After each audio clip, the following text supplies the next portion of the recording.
Hoy En Día TV Highlight Show 2025. Hola, mi gente. Hello, my people. What up, my people? ¿Qué pasa, mi gente? What up, my people? ¿Qué pasa, mi gente? What up, my people? ¿Qué pasa, mi gente? What up, my people? ¿Qué pasa, mi gente? Welcome, bienvenidos. Welcome, bienvenidos. Welcome, bienvenidos To another episode. to another episode. To another episode. Otro episodio de Hoy En Día TV. Otro episodio de Hoy En Día TV. Welcome, bienvenidos to another episode. Otro episodio de Hoy En Día TV. I'm your host and producer, Yesse Rodriguez.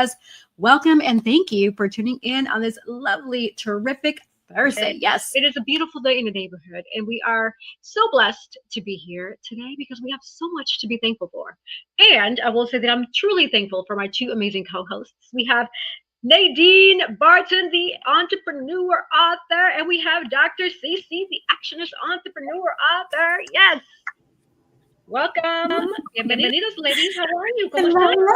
Hola. How are you guys doing? You guys are looking lovely as always. So are you. Thank you. The Hoy En Día t-shirt that really, the colors really brings out the color of my eyes. Right. Yes. More to come, more colors to come. So just a heads up, we have different colors. With me, I like to test quality and all that. So before I, move it forward to you all, I'm testing it on myself first. So. Yes. I love it. That color green looks good on you. Green, Yeah, it does. more like olive. I love it. Yeah, actually, green on the low, outside of like red being my favorite color, green is another color that I appreciate and that I like. So I will say that. So thank you for the compliment. Thank you. But shout out to red's my favorite color too. What green is? That's so cool. Red. It's my favorite. Oh, red? Oh, okay, good. Yeah. Oh, yeah, red. I love. Yeah. But shout out to Collective Custom Wear for the custom Hoy En Día shirt. So if you have that special occasion coming up, whether it be an anniversary, a family gathering, just hanging out with friends, just doing podcasts like we're doing here, just the sky is never the limit. Think outside the box. You need a custom shirt, get your custom shirts. Order today, and that commercial is going to be coming up. So yeah. Are you looking for the perfect shirt for that special occasion? At Collective Custom Wear, we bring your vision to life. From weddings, family reunions, anniversaries, or casual outing with friends, express yourself with your unique style and leave a memorable mark. Order now. Our custom shirts are designed just for you. I'm over Thanksgiving. I'm sorry. Really? Why, ma'am? Please explain. Talk to me here. Talk to us. No, I mean nothing pinpoint, but I'm on a different journey. I'm trying not to eat all that food. Wait a minute. I saw a video last night. I don't remember if I sent it to you guys because I'm always posting stuff in the group. The lady was like, "Don't eat the chicken." I'm like, what is in the chicken? You saw the video? Did you see it? I saw it. No, I didn't. The chicken. What is in the chicken? So CC and for the viewers and listeners, pretty much she was sharing that she had God download. She had a dream, and God downloaded this thought to share to the audience, her followers, this lady's followers, to remind them that there's vaccines in the chicken, and we've seen other stories, that have shared that there's like hormones and extra stuff and including vaccines. And so that was pretty much more of a reminder. That's how I received it, is she was just sharing the reminder, okay, don't eat the chicken. But mind you, I mean, when I saw that, I understood where she was coming from. But I pray over my food. So I know God is going to remove and rebuke whatever negativity is going to be in here, because it's going to be gone. Right. And then in the comments I was reading too, people were saying, and if you notice that they say, food that usually goes spoil really quick, not going spoil anymore. Like people are saying that bread doesn't get moldy anymore. And I'm like, come to think about it, I'm like, I have bread in my pantry for like a minute because, I'll buy food and they just sit there. Oh my God, bless my heart. And it's so true. It would not go moldy. I promise you. It's all the preservatives that they put in to try to keep it, to make it last and all that. And so what I've been doing, and it's kind of a waste of money, but Publix is really amazing because they'll take your stuff back. So I've just been, sometimes I'll buy stuff and to see if it'll go bad. You know, because you kind of know when food's supposed to go bad. And if it's not going bad within that time frame, they'll take it back. Like you do a rainy day, or they'll just completely exchange it for you with that. But yeah, I make fresh bread and it'll go bad like super quick. Like it should go bad. If it's not going bad, it's not real food. And like, because I just bought some grapes. I'm like, is this happening to you all? And viewers, you guys let us know too. I'm shopping for grapes, right? There's no more seeded grapes. Everything is seedless. And I'm like, this is not real food. This is food that's been grown in the lab. Like, listen, the other day I bought some strawberries, and I'm kidding you not. I bought the strawberries. I was like, yes, nice, fresh strawberries. You see this little top right here? I don't know if you could see it. This little red top. Mm-hmm. The strawberries look nice and red and juicy. And I promise you not, it was the next day. Next time I'm gonna purposely go and buy strawberries, and I'm gonna record the date and the day after, whatever. The next day, the strawberries were, it was so red and it was faded going into white. I'm like, what the heck is this? Mm-hmm. They're spraying them. They're doing all of that stuff. Now, I don't wonder now, because my scientific brain is thinking, I'm wondering if people are in the store and they're feeling good and they're happy, I wonder if it decreases shoplifting. I wonder. Because you're not trying to be all sneaky, because you're just having a good time. People around you laughing and, high-fiving and all of that. So I wonder, right? You know what? We should ask Alex. I was going to say Tyrone. We should ask Alex, our AI. You were here last week when we introduced Alex. He's our No, what? Wait, he was not here last week. Here, let me find him. Where's Alex? We need to ask Alex. Okay, all right. Co-pilot is my best friend. I'm always talking to co-pilot. Oh, like, yes. I don't have anybody to talk to. Go talk to co-pilot, okay? All right, so I have Alex here with us. So let's see. Hey, Alex, are you there with us? We are here on Hoy En Día, another episode that we're recording. And Dr. Yesse, the Actionist, she has a question for you. Dr. Yesse.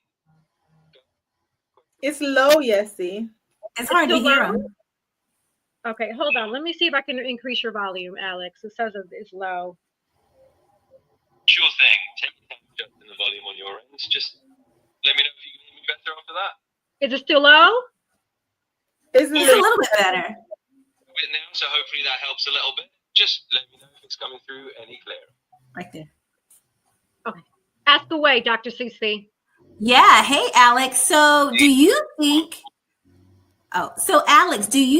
when people are dancing and happy while shopping, that shoplifters or shoplifting is actually decreased? That is such an interesting question. It's actually pretty possible that a cheerful, positive atmosphere could discourage shoplifting a bit. People who are happy and dancing around probably feel more seen and part of a community guide, which might just lower the urge to do anything sneaky. So yeah, I'd say there could be a bit of a connection there. Is there scientific proof at all that you can pull from, or any data or research? I'm not sure if anyone has ever done research on that correlation. It's definitely a fun question to think about. I don't know any specific studies off the top of my head that directly link dancing and happiness in a store to reduce shoplifting, but there is research out there that shows a positive, upbeat environment can improve people's moods and make them less likely to engage in negative behavior. So for now, we're going to go ahead and transition to our special guest who's patiently waiting for us behind the scenes. I'm excited to bring her on. And Dr. Yesse, would you do us the honors to please bring on our special guest, read her bio for us? Absolutely. I have my spectacles, so we are ready to learn, students. Now. No, but it is a pleasure and an honor to welcome and have Kanina Gardner, who is a registered nurse and certified holistic health practitioner. So she can talk about this stuff, right? With over 20 years of experience in the healthcare field. Her journey began in traditional Western medicine and behavioral health, where she developed a strong clinical foundation and a heart for patient advocacy. Over time, Kanina was drawn to a deeper, more integrative approach to healing that honors the body's innate intelligence and addresses the root causes of imbalance. Driven by passion vision for whole person care, which I love that, right? Kanina pursued advanced training in functional nutrition, ozone therapy, hyperbaric oxygen therapy, craniosacral therapy, and the Perrin technique. At Guy, she spells it in her company GIE, and there's a story behind that, y'all, but we pronounce it Guy Wellness. She integrates these evidence-informed modalities to support clients on their path to physical, emotional, and energetic wellness. And I just got to say, my husband and I have partaken of her holistic approach, and it's been phenomenal. Kanina is committed to offering compassionate, individualized care in a safe, empowering environment, whether working with complex chronic conditions or supporting clients in preventative health and vitality. Her goal is always the same: to guide each person back to their most aligned, resilient, and vibrant self. Based out of Harker Heights, Texas, Kanina enjoys cooking. We love to eat, so cook for us. Walking, traveling, and spending time with her family and her beloved Dashawn named Goji. Hey, Goji! She continues to deepen her expertise through ongoing research and advanced training in holistic healing. So without further ado, let's welcome Kanina Garner. Hello, ladies. Hi. Hi. Welcome. Bienvenida Thank to Hoy En Día TV. Welcome. Thank you. We are super thrilled to have you. So you have a very robust, impressive bio. Wow. Oh, And I'm really thank you. excited to talk about this topic, especially with all that we're dealing with in our world today, right? Especially around food and health. And so with that in mind, who do you say you are? In a nutshell, who is Kanina Garner? So I always think who I am to my family and friends. I'm a mother, I'm a wife, I'm a student, forever student. I'm a daughter, but ultimately I just feel like I'm a deeply intuitive woman who's just kind of guided by my purpose. And I'm just moving in alignment with what I feel like my calling is. And that's just holistic health, just treating the whole body. And I mean, I just love to educate people. If anyone knows me and if you know who the people that I talk to, are always talking to people about just how they can improve their health. That's impressive. So I like to take it to the beginning. I want to know the foundation of what motivated you to start into this journey of holistic medicine. So do you remember what motivated you to say, hey, I want to start doing this. I want to help people. Yeah. So kind of two short stories that I can make long, but two short stories. So I've had digestive issues like my entire life. Just as a little girl, I just remember having so many digestive issues, and it followed me into my adulthood, and I was always just struggling with that. And I was super, super healthy, ate well, was very athletic. I ran, I was a bodybuilder, like I did all the things. So I've never taken medication at all, like just my whole life. Growing up with my grandma, she was very holistic back in the day already. Like she would send me to one of my friend's house to pick leaves off a tree, and she would boil them because she had diabetes, and she would use that for her blood sugar. So I was like, wow, that's crazy to me, but it worked. So in a nutshell, dealing with a lot of the digestive issues. And then later on in life, after being in the military for 11 years, I still struggle with some hormonal imbalances that I didn't even realize that was a thing, because I've gone to the doctors and everything, and they could never really truly tell me what was going on with my digestive issues, the hormonal imbalances. So that brought me to moving to Korea with my family. My husband was stationed there, and we were living in a water damaged house, and I didn't realize that the house had mold or water damage, and that really just kind of plummeted my health. And I went from running 10 miles a day, lifting weights all the time, looking way younger than I actually was. Everybody thought me and my daughter were sisters, and she was still in high school, to barely being able to walk. Like I couldn't function, I couldn't think. There were days that I didn't even know my name. I could look at a cup on a counter and not tell you what that was.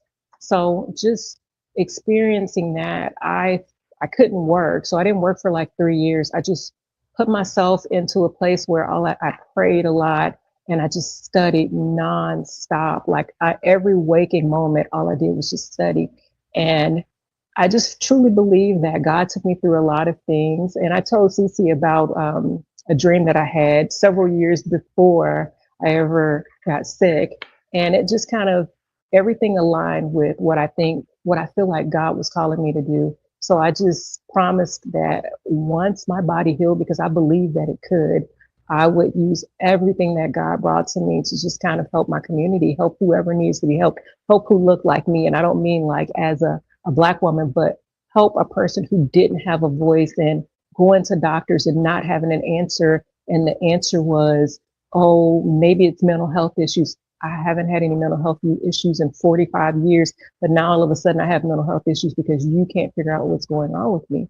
So I literally just took it upon myself to learn as much as I possibly could. And I still, every day I study, like every day I'm learning something. And I just love educating people because I do believe the body is designed to heal. We are determined to find out the truth here. I mean, this is what we're about here, right? We understand that there's a lot of BS going on in this world, but here at Hoy En Día, that is what we're about. We want to make sure that you all are well informed, well equipped, and to the best of our knowledge when we're doing the research, sharing the correct information. So just being mindful of who is around. Some of the warning signs to consider of a child predator: overly interested in children. So the person who spends more time with the kids and adults, even when it seems inappropriate for their age group. Also, that grooming behavior that gives children excessive gifts, attention, or favors to gain trust. Attempts to isolate children, tries to arrange that one-on-one time, sleepovers or private outings, and simply just ignores boundaries, shows little respect for personal space, or disregards rules set by the parents. Also, relationship with adults, attempts to befriend parents or guardians to gain access to children. Offers excessive help. This means volunteers for child-related activities or babysitting without being asked. Gets defensive when questioned. So this person would react with anger or tries to guilt trip when their behavior is being challenged. And then online behaviors. So asks children for personal information such as your address, phone number, school details. Seeks in those private chats. Encourages secret conversations, video calls, meetings in person. Sends your child inappropriate messages or images. Any sexualized communication with a minor is a major red flag. And this is important because a lot of the parents, they use social media, tablets, cell phones to distract your child, but you just have to be mindful as a parent. Please know who your child is communicating, what they're watching, what they're doing. Please make sure it's productive. I think, Cece, do you have a comment to share about that? I thought your audio turned on for a second there.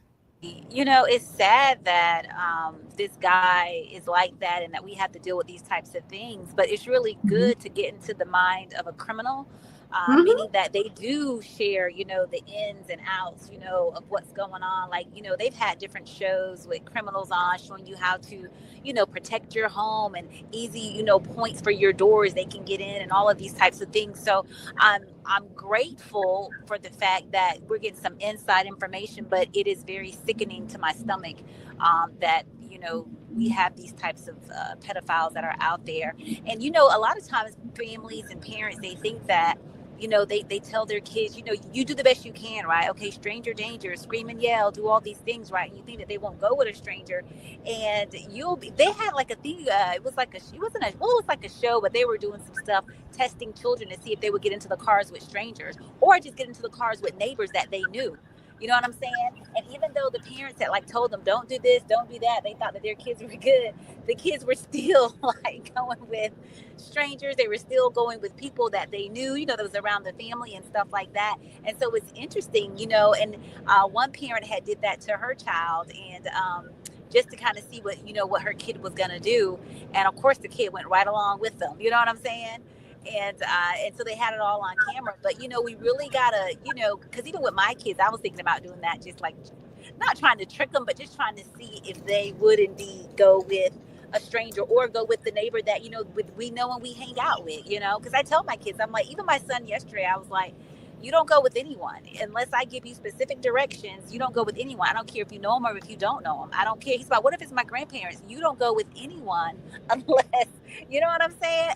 Because, you know, it's really sad to say, but even in our families, you know, some people just prey upon children, and so they don't know. So we have to really do our best to protect them. And so I'm thankful that, you know, the information is out there, so it will help us to, you know, better protect them and stuff like that. But And I know there was a hot topic of discussion this week regarding what makes a true friend, right? And so in looking deeper into that, everyone has their own perspective, which I understand, right? What makes a true friend because of our upbringings, of how we grew up and was raised. But a true friend is more than just someone you spend time with. There is someone who genuinely cares about you, your well-being, respects you, and stands by you through all the seasons. They can then understanding that we're humans and things are going to happen, right? And so key qualities of a true friend is trust and honesty. So a true friend is someone who you can confide in without fear or betrayal. They're honest with you. Even when it's hard, they're going to keep it 100. And they keep your secrets safe. Loyalty, they stick with you, not just in the good times, but also when life gets messy and tough. Loyalty means that they won't turn their back on you because of rumors, disagreements, distances, and just assumptions, shenanigans, what have you, right? That's not what it's about. Absolutely. Support without conditions. They encourage your growth, celebrate your wins, and lift you up when you're struggling without expecting someone in return or something in return. Mutual respect. They respect your boundaries, values, and being individual. You're your own unique person. Even if you disagree, they don't belittle or dismiss you. Because disagreements are going to happen. Again, we're all different. We all think differently, and that's okay. Right. Genuinely care. They check in on you. Remember the important details about your life and notice when something just feels a little off because they're truly paying attention to you. Acceptance. They accept you for who you are, flaws and all. So while still encouraging you to be the best version of yourself. And then balanced effort. Friendship is a two-way street. A true friend will put in that effort to maintain that connection, not leaving it all just on one person.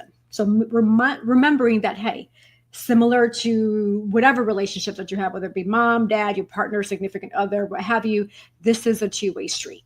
Exactly. So what are your thoughts about that, both of you?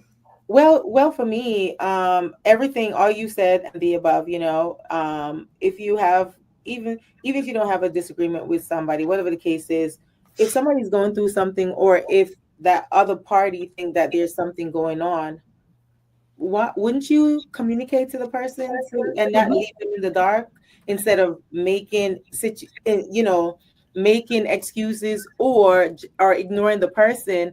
The other party is not going to know if there's an issue if you don't communicate that. So how old are we? In high school? If you have a problem with your friend, even if it's an associate, a coworker, communicate that with them, because we're not mind readers. We are not mind readers. If you have an issue, you talk about it. Like, I'm so glad the village that I have, like, and my friends, my villages, they know who they are, and I'm so grateful for them because we love on each other, we pour into each other, and we communicate with each other. And friends are always going to have disagreement. You know what I mean? And I even have friends that I've gone through it with, and I forgave them or whatever, and I keep it moving, and I don't hold any grudges.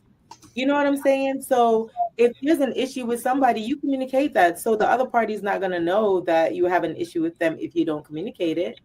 So that's my take on it. I mean, Cece, you could take it. Yeah, absolutely. I like what you said about, friends. If you're a friend, a true friend, you're going to have some disagreements, because if you're not having disagreements, right?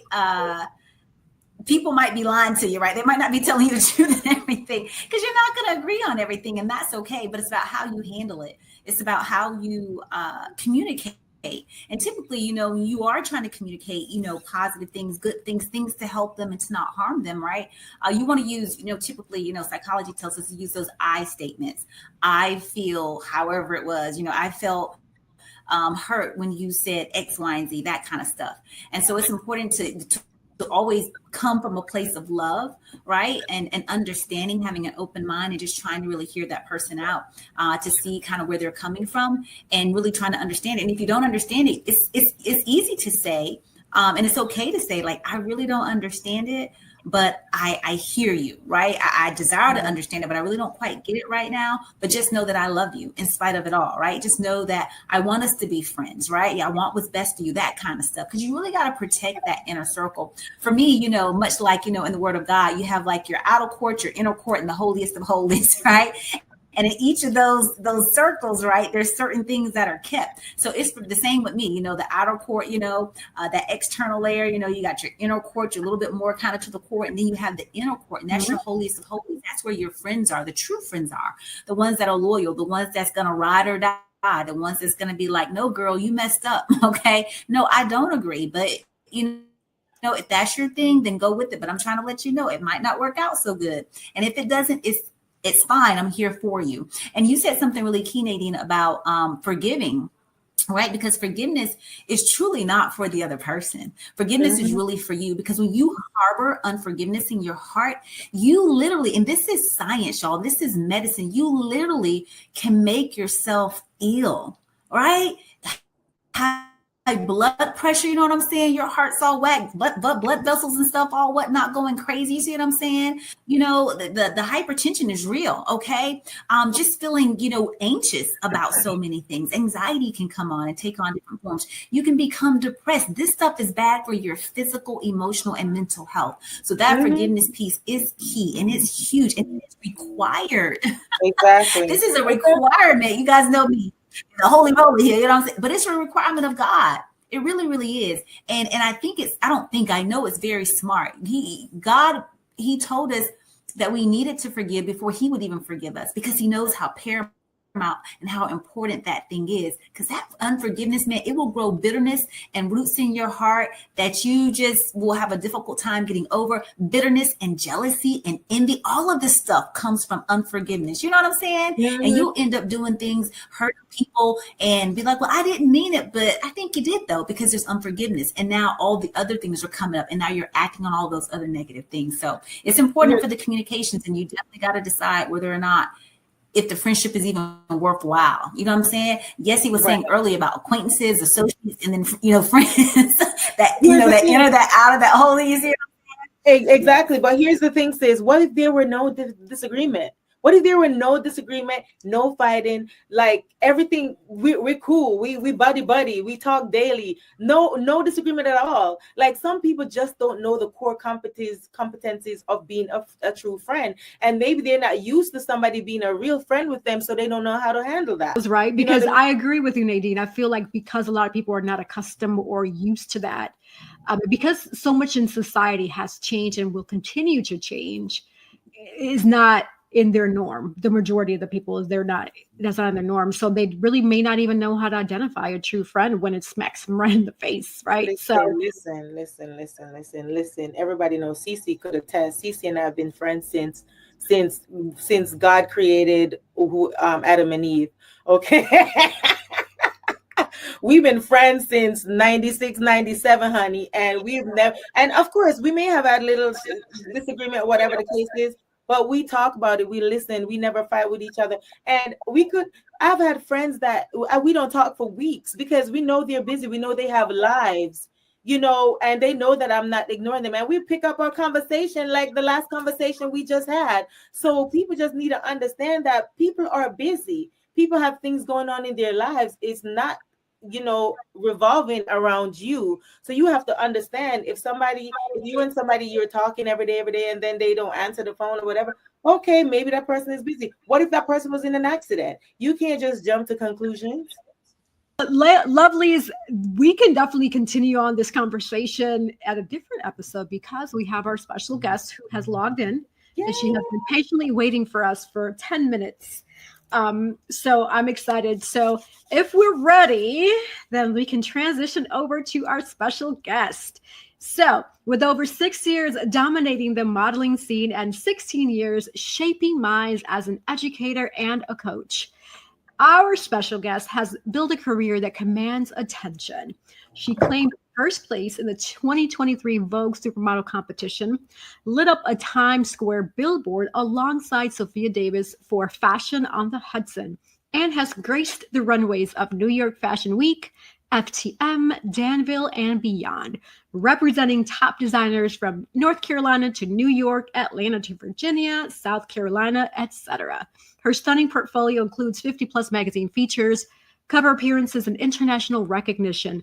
But beyond the lights and camera, our special guest is passionate about empowering the next generation of talent, teaching runway, posing, brand ambassadorship, and the business of fashion, paying for the mentorship that once shaped her journey.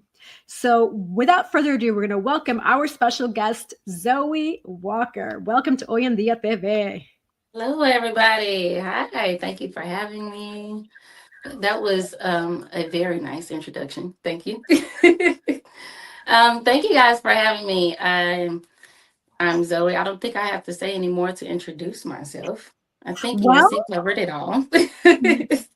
Yeah, well, I will say that I'm going to ask my $1 million question. This is what I always like start the combo with here is the bio says one thing, but who would you say you are in a nutshell? As a model or as a person? Overall, as both. Helpful. So I also teach. I'm a first grade teacher in addition to modeling. I'm a mom of a 16-year-old boy.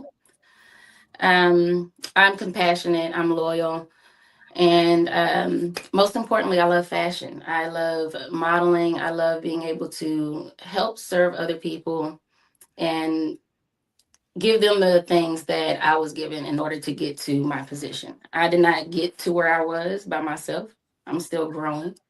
And I love to be able to pour out into other people so that they're able to grow as well, the people that want it, you know? And so that's my biggest, I think, helpful overall in a nutshell is Zoe. The trying to fix things. You know, how can I make things better? The pursuit of excellence. A saying that I also go by is that peace is in your feet. You have the power to walk away from or towards whatever does or does not serve your peace. And that's me. Peace.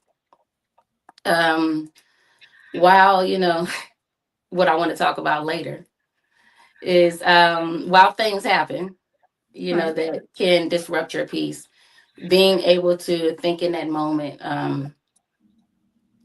when you're thinking about what to do next, is will this serve my peace? Is this something that I need to move forward with and walk towards, or is it something that I need to walk away from because it will not serve my peace? So, yeah, a little bit of Zoe. I know recently you and your son experienced something sad and traumatic that really affected you. And I can tell based on just the video that you shared on social media. So let's pivot over to that. And if you can share some more details about that, because this is an awareness that we need to not only bring on here, but remind others that this still exists. And we have to be able to identify and what to do if you encounter or find yourself in a situation like this. Yes, absolutely. So Julian, my 16-year-old son, he was riding on the trail, the public trail in Durham, and with his guitar on his back. He went off of the trail to go in a neighborhood that was pretty much right beside our neighborhood. It was a 3-minute drive, so you could throw a rock over there. And he's just riding in the cul-de-sac and using the hill. He's being a kid. And this white lady follows him, starts following him in her car. And then eventually she pulls up beside him and she says, can I help you find something? And my son said, no, I'm good. And then she just stayed there. She didn't leave. And to where he felt uncomfortable. And so he just started to ride off on his bike. And then she started to tell him. She's following him, almost like she is ushering him out of the neighborhood, out of the public neighborhood. And then that's when my son called me. He let me know that he felt uncomfortable. And he said that this white lady is following me in her car. And so I immediately grabbed my keys and got in the car and looked at his location and stuff. And I told him, I said, well, where exactly are you? Like as far as his surroundings. And he said that he was still like by the trail, so he couldn't see the name of his street. So I told him just move up more closer to the shopping center area and just move off to the side and wait for me. And he said, Mom, she backed up in the driveway and now she's recording me. And so she's sitting there recording my son, who's just sitting on the side of the road on his bike with his guitar on his back, wearing a shirt that says TMLA mentoring. In the back says, I make smart choices because I have a mentor. And she was so busy focused on Julian and recording him that she didn't notice that I had pulled up right in front of her and blocked her in that driveway. And I got out now. I was not as mad as I was.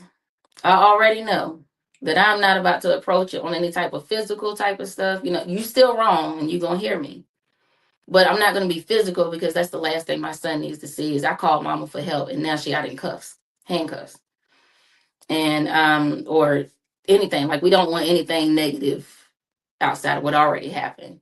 We don't want it to end in a negative way. And so when I walked up to her and she rolled down her window. And I said, that's my son. Why are you following and recording my 16-year-old Black son? And she said, well, he was in the neighborhood. I said, was he bothering anybody in this public neighborhood? Well, was he bothering anybody? And she said, well, no, he wasn't. And at that point, I just went off on her. I fussed her out. I backed away from the car because I was very upset. And again, I did not need to end up in jail. I've never ever experienced that before. As a first grade teacher, to start off the school year, we had a PD where it was about racism and, you know, just how to deal with it with the students, with our elementary school students, and how to talk with them, especially not to assume that everything is racist. And sometimes it's just what they observe and how they view things. And we got in small groups and they wanted the African American race to speak first in the group if they chose. And one of the questions was, have you experienced anything with, racial profiling? And I didn't have much to say. I hadn't experienced that. I say, the Black Lives Matter, I was protesting and, I had my son with me. And I'm very aware and I'm woke. But I never experienced that personally until Monday through my 16-year-old son. And for my 16-year-old to have to experience that, it hurts me, it upsets me, it pisses me off so much. She tried to leave after I had blocked her in the driveway. She tried to find a little corner, and I got in my car and moved up, and you're not going anywhere because you're wrong. And she got her phone, and I said, I don't know who you called, but we already called the police because you're wrong. So the way it ended, so I ended up getting my son out of there. I had my boyfriend was there as well. So he ended up staying with the bike because I didn't want my son to ride back with it. And he was going to wait for the police. And then I got about halfway home and I was like, I want to talk to the police myself. And so I drove back. And of course, it wasn't that far. And about 5 minutes later, the police came. But the lady was gone, of course. And my boyfriend was talking to a guy who happened to come up to us while I was, outside fussing at her. And he's like, is everything okay? And I'm thinking like, it's her husband or something. I'm like kind of brushing him off because I'm mad. I'm the angry mama right now. I don't want to hear anything. Right. So when I came back and I saw that my boyfriend was talking to this guy, I'm like, what are you doing talking to this man? And come to find out, this man witnessed this lady telling my son. He was walking his dog. And so that's why he came to check on us, because he saw her following him. And I'm like, I wish I had known. I wouldn't have been such a butthole. I would have said, can you stay so you could talk to the police? And I didn't say anything mean to him. I wasn't, but I just wasn't I didn't want to talk to him. I wasn't very friendly either. And so yeah, the police came and she lives on the street that she was telling Julian on. And from the looks of her car, she also had 2 children in the back seat, by the way. And that was one of the things I said. I said, you are teaching these children that it's okay. And that is the problem. It's generational. All of the deep slavery and, where, we had restrictions as for the color of our skin. And it's not that anymore, but because things like this happen, and you do it in front of your children, you teach your children that, your children hear you talk like that, then they do it. Then they teach their kids. And it keeps going. So it's not as bad. But to me, it's still horrible. It doesn't matter how bad it is. Right. That is so wrong. And anyone that knows Julian knows that he is sweet. He's sweet. He's well-mannered. I mean, he's also introverted. He plays the guitar, self-taught. He does good in school, well in school. He's into mentoring. He's a junior in high school, already trying to figure out what college he's going to go to. He loves to travel. Like, Julian has never bothered anyone. He's never done anything wrong. And it pisses me off that he's looked at as a threat, or like and I can't even say it's a threat because of the fact that she had those children in the car. Because if she thought he was a threat, she wouldn't have been following him. And so it's just like, riding your bike in a public neighborhood is not a crime. It's pretty much our neighborhood. It's not a crime. Riding with your guitar is not a crime. What is the crime? Is her harassment. All right. Well, everyone, today's episode, we're thrilled to welcome an amazing, fierce 60-plus model who is boldly redefining beauty, confidence, and representation at every age. This individual that we have here, special guest, proudly represents the generation, often the unseen, underestimated, and undervalued. I love it. Yes, yes. Yet she just disrupts that narrative every time she steps into that runway in front of a camera. From a runway to print, commercials to film, she is sexy, edgy, elegant, and timeless, proving that beauty does not fade, it evolves. This individual doesn't ask for permission to be seen because she commands the attention. But her talents go far beyond modeling. She's also an athlete, a dancer, actor, and a seasoned speaker for over 30 years of corporate leadership experience. Whether she's running marathons, performing on stage, or inspiring through her words, our special guest embodies the truth that there are no limits when passion meets purpose. So we are excited to have this special guest get ready for a powerful and uplifting conversation that is unstoppable force, who's breaking stereotypes, replacing them with authenticity, and reminding each and every one of us that all the confidence, regardless, has no age limit. So welcome to Hoy En Día TV, Danie, aka Donna Peak. Welcome, welcome. We're excited to have you. Hey there. How are you? Hello, hello. Who's that amazing person you just described? Absolutely. Absolutely. Yes. And with that amazing bio, who do you say you are, ma'am? Well, I mean, the bio is fairly accurate, I would say. I'm someone who has pursued excellence in everything I do from my childhood. I'm an achiever. I'm a lifelong learner, so I'm always looking to better myself professionally or personally. I'm an avid reader, and historical fiction is one of my favorite genres because I love learning, and I always learn something new about the world, about history, about historical context by reading books in that genre. And so being better and doing better and inspiring others is something that has motivated me most of my life. So I bring that from my childhood as a student, through my college years and my corporate career, and now in my retirement and modeling aspects of my career, I do that as well. Feliz Jueves. How are you, my dear? It's been several days since I last saw you. Doing good. Yeah, doing good. Pushing and pressing every single day. It's a great day in the neighborhood. Every day that there's life in your body, right? It's a great day. I know some people say, no, it's not. I'm so sick. I don't feel good. But no, it's still a great day, right? You can feel, right? You can feel the sickness and you can hope that the next day you're going to be better. So it's a good day. Absolutely. Absolutely. And I believe in the power of manifestation. So with those individuals who say that, wouldn't you want to do that, like to speak positivity into you, even though you're feeling bad? You can say, I feel good, right? Absolutely. Because when you're saying that out loud and you're affirming it out loud, what's going to happen? You're going to receive it and reciprocate. That's just, thought.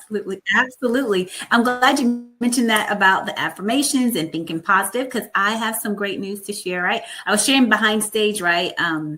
With you all about I've been on this whole like 5 a.m. prayer. It's me and a group of people. Now we've gone to about 50 plus, and it's amazing. And so we started out with the first 30 days. Now we're on the second 30 days.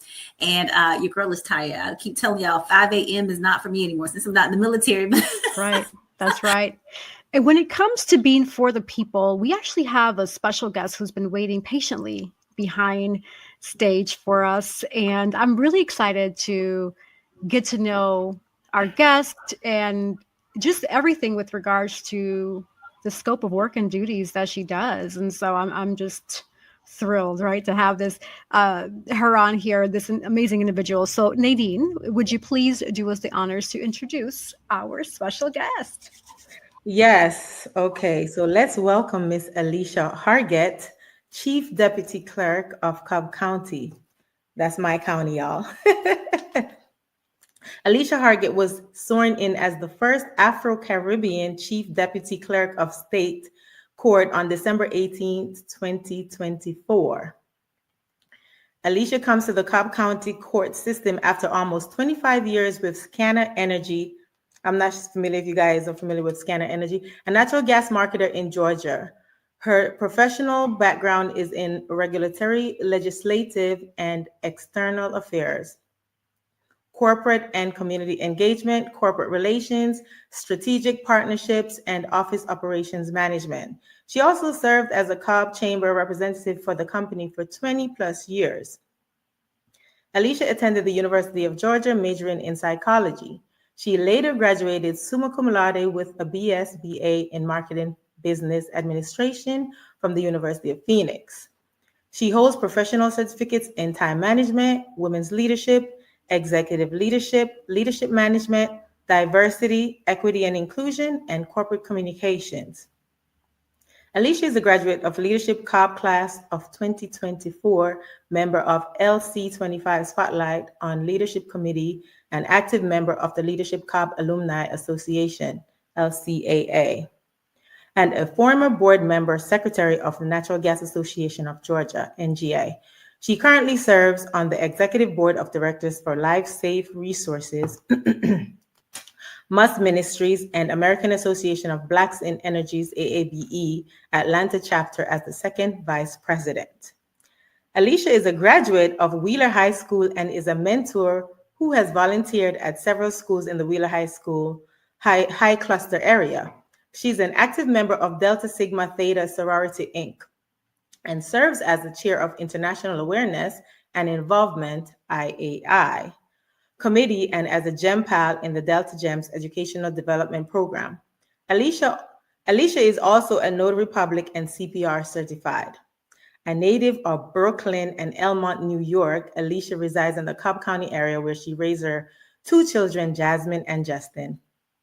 Her civic and community service activities include AABE Membership Committee, Chair 2020 to 2024, AABE Secretary 2016 to 2019, AABE Assistant Secretary 2012 to 2015, and served as a business community leader on the East Cobb Middle School Principals Council.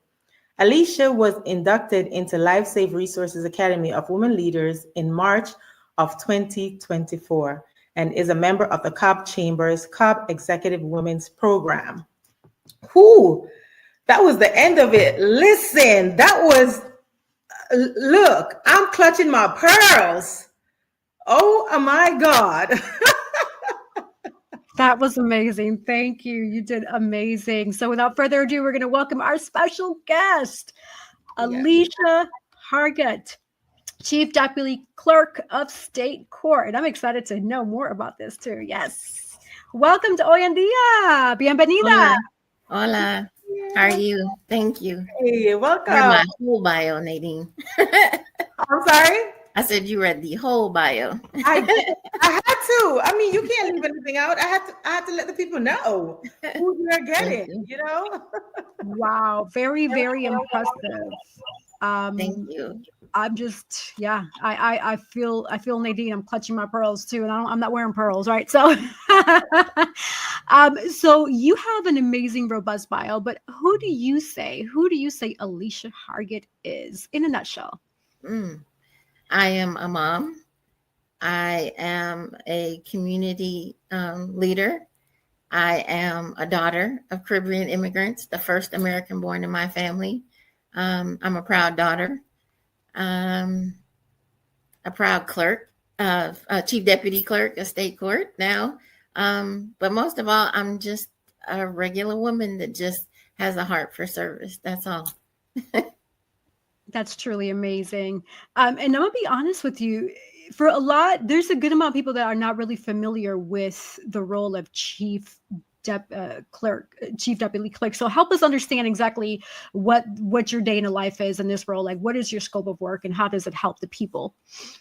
Okay, so the state court is the second highest court in our county. We are right below Superior Court. We are the keepers of the record. The clerk is the one that is responsible, and I am her second in command. I was proud to be appointed into this position and then later elected because we appeared on the ballot for, I served with the first African American clerk in our county and in the state. So we made history the day that we were sworn in. But we keep all the records. We are responsible for the fees and fines, the processing of that, garnishments, traffic violations, in all the administrative, we're the administrative piece of the court. Very, very impressive. And before I ask my follow-up questions, Cece or Nadine, what questions do you have? Because I have a bunch of them, but I'll let y'all go next. Yes. So, oh my God, I have plenty of questions, but I'm not going to overwhelm you at all. So, my first question is: so, as chair of the International Awareness and Involvement Committee, what impact are you most proud of? I'm proud of the fact that my committee is able to help our chapters in the Caribbean that may not have the manpower or the funds for certain projects that Delta Sigma Theta has as part of their yearly initiatives. We are looking right now, my committee is looking into help those in Jamaica. We will be working with the Jamaica Alumni chapter to see how we can help them, whether it be raising funds or collecting supplies. We will start those discussions this week with our committee as well as our chapter leadership to get approval to send funds to Jamaica as well. But mostly it's to support the chapters that are not in the continental U.S. and to bring awareness to those in the continental U.S. of what those needs are in our international chapters. And with me being a Caribbean American, there's that personal tie there that, that pride and that desire to help your fellow countrymen. We have some comments here. It says, "We love you. Congratulations again. You're amazing. You're amazing, sis. God will continue to shine his light on you. Love you." Oh, that's beautiful. Miss Cobb County. I love it. Yes. Thank you all for those comments, those viewers, listeners. Thank you for tuning in. We're actually going to go on a quick commercial break, so don't go anywhere. We'll be right back with Hoy En Día TV. A bold builder of people, purpose, and platforms, Girls with Gigs helps high performers and those desiring to achieve more shift mindsets and activate purpose. Whether it's career or leadership development, personal branding, or knowing your worth. In the job market, transformation has never been closer because this is where purpose meets action and dreams become destiny. Book your free consultation today at www.girlswithgigs.com. At Cab Zenza, we believe beauty is a ritual, not just a routine. Rooted in intention and inspired by nature, our skincare is crafted to nourish more than just the skin. It nourishes the spirit. Every jar is made with purpose. Because when you flourish inside, it shows on the outside. Cab Zenza's isn't skincare, soul care. From the moment that I put this Cab Zenza on my skin, it feels most amazing. As you can see, it has your skin glistening. It's moisturizing. You too should get Cab Zenza. Luxurious body butters. All right, as we know, the holidays are coming up, so if you don't know what to get, whether it be your line sisters, your significant other, a friend, etc., I gave you 2 ideas, actually 3 ideas there. We got Inspire for Purpose. Hey, there's gift cards available. Schedule with Dr. Cece, because she is going to help you get to that purpose that God destined you to be here to do, right?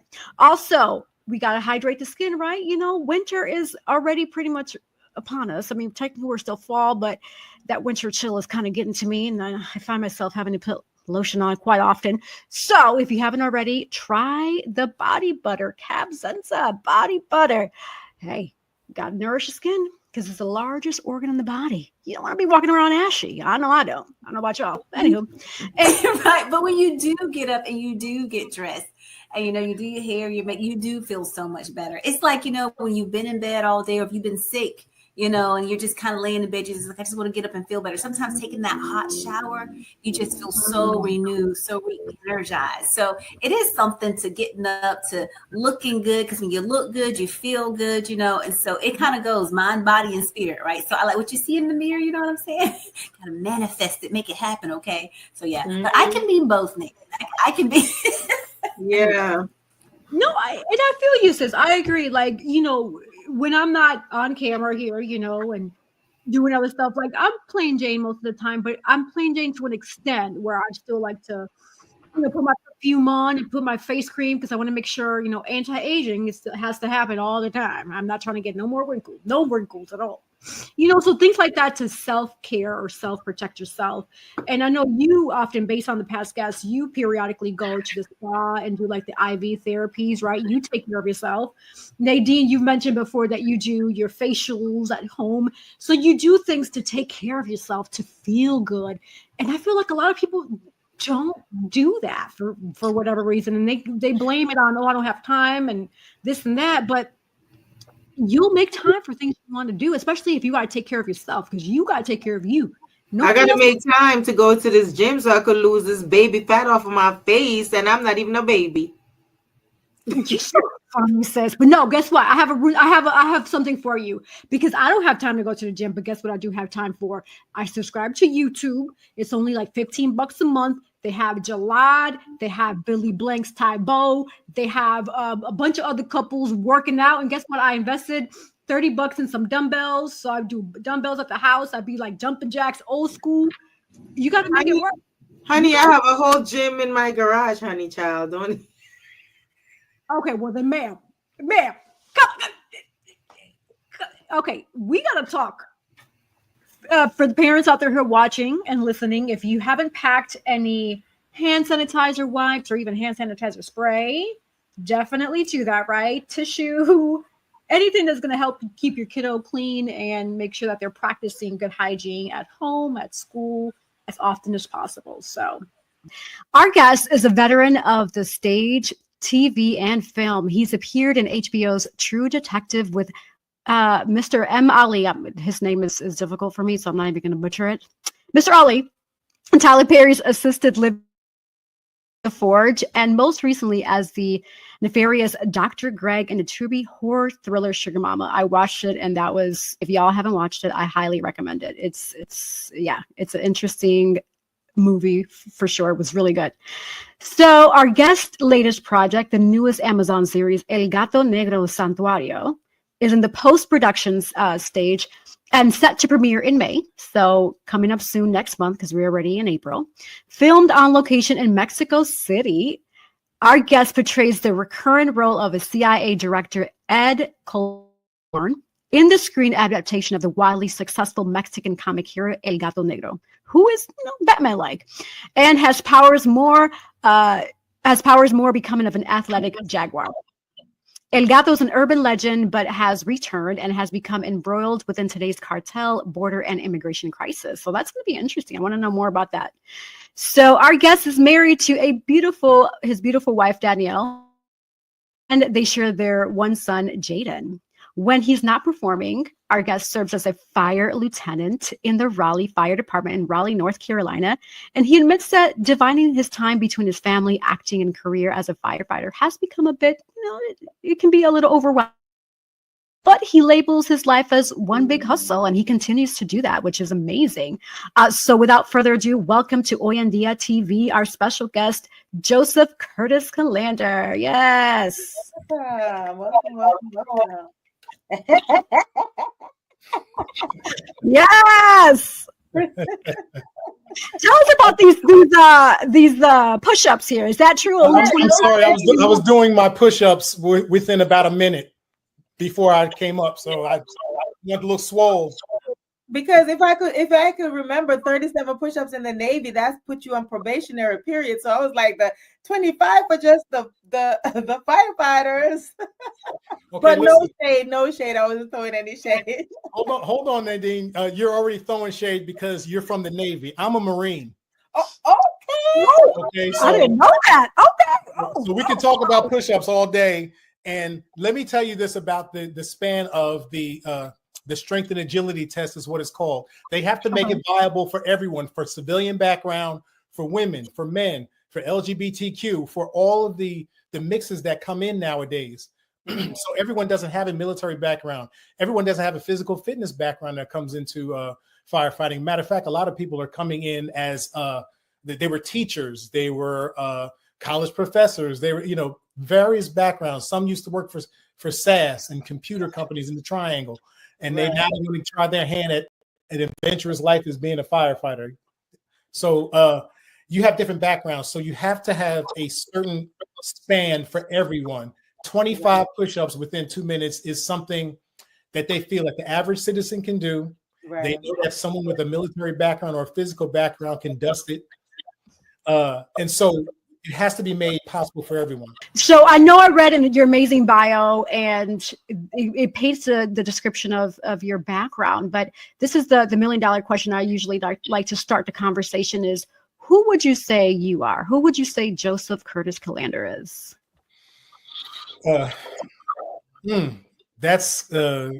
He's very complex. He's a very disciplined, orderly, structured, yet he has an artist's mind, very left brain, very right brain. And he's a mixture of everything. He knows when to be in line and structured and complete the mission, but he's thinking a myriad of things. And all of these things are swirling in his head for great ideas, for a movie, for writing a script, and music. He loves music. And so I guess he knows when to be about business. He works hard and then he plays hard. Okay, that's awesome. Yeah, that's amazing. That is awesome here. So I want to peel the onion. Let's start from the beginning because I'm just really curious between being a firefighter, a lieutenant, and also being a professional actor, because you've been on so many amazing sets and movies and productions, and so we've seen you all over. And I've had the opportunity to work with you also. You're just an amazing talent and a wonderful person overall. How did it all start? Where did this passion come from? Let's take us back to the beginning. Like, where did you realize at what point in your life that you wanted to be a firefighter, and two, that you wanted to do acting? Born and raised in New Jersey, and New Jersey stays in me, even though I live down here in Raleigh, North Carolina now, or the outskirts of Raleigh. I still love Jersey. I wish it hadn't changed so much. I probably would have stayed there. But 12 years old, I went to go see the original Star Wars. I'm an old head, and I went to go see the original Star Wars back when I was a kid. That was when the blockbusters was first starting, where you started having lines around the corner. When I saw Star Wars, I knew that I wanted to be a part of something like that. If I couldn't be, if that fantasy wasn't real, what was the next best thing? Being someone who helped make that fantasy. These guys were engaging, they were amazing, and I wanted to be a part of that fantasy. And I was like, well, how do I do that?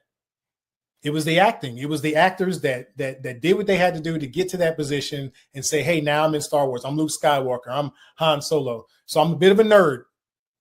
And with that, I was like, well, that's what I want to do. And I was so captured by that story and that vibe that from a child, I asked my mother to help me find an agent. And I had an agent at 12 years old up in New York, and they would send me on all auditions that I never won, but I love the process. But I made it into every school play. I was the lead in all the school plays, talent shows. I found out I had a knack for comedy, so I did some stand-up comedy at 18 years old. I didn't go to my high school prom because I was working at the comic strip because I wanted to be like Eddie Murphy. And I worked with Jerry Seinfeld, Dennis Leary, the Wayans brothers, opened up for them. But I found out I had more of a knack for acting. And I said, well, let me channel all of those gifts into acting. Things didn't work out past going to Rutgers University. I went to Rutgers University, played baseball there. I made it as far as a AAA minor league Braves in the Brave system. I got I got cut probably about the third weekend, and I got sent back home to New Jersey. So I joined the Marine Corps, did the Marine Corps for 4 years. I get out. That month that I get out, the towers fall. That was a 9/11. They called me back in. I was already in the academy for my first fire department, and I was the second day in, and they called me back on to duty as a Marine. Went to Afghanistan, went to Iraq. Once I got back, it does affect you. And then to go back into firefighting and do all of these things that Yesse was talking about, as far as the fires and the car wrecks and the things like that. People live this life unchecked sometimes, and sometimes you deal with PTSD and symptoms of it. But thank God, we were talking about leadership earlier. Thank God I have a good support system. No one leads alone. Okay. It's hard to do as much as you want to do it. And as much as you don't want to take your hands off the control, you must allow others to help you. No one gets to their destination or victory alone.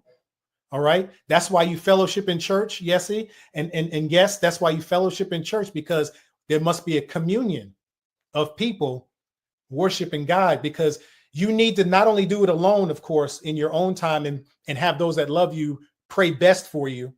You also need interceding, of course, the right people praying for you. I usually leave that into my close circle, my family. But you also want to go to church and fellowship, because this is the church era that Jesus talked about. We must all come together and at least touch and agree. And there is a power in touching and agree, even though your church ain't perfect. And yes, it's just a building. But it's the people that make it. It's the fellowship that helps your leadership. A leader doesn't know everything, but the best leader understands that. And so he takes his team, and I have a team of 4, and I say, what do you see? What do you see? What does everybody see? And I take account of everybody's evaluation, and then I put it all together, and I make the final call, because you're the one that's designated the leader. So there's an example of what we were talking about earlier with the leadership and everything. No one does it alone. There's going to be times where you're by yourself and you have to make a command decision. But usually what leads you and guides you is the wisdom that God gives you and your common sense, which is that wisdom. So we have a love story here today.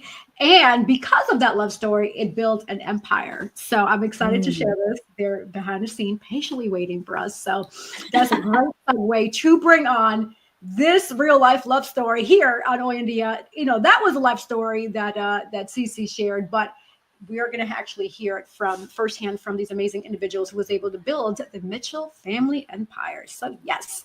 And so on this episode today, we're thrilled to have as our special guest, the Mitchell family empire. So the Mitchell family empire is a multi-generational powerhouse family rooted in faith, family, and of course, being purpose-driven with leadership.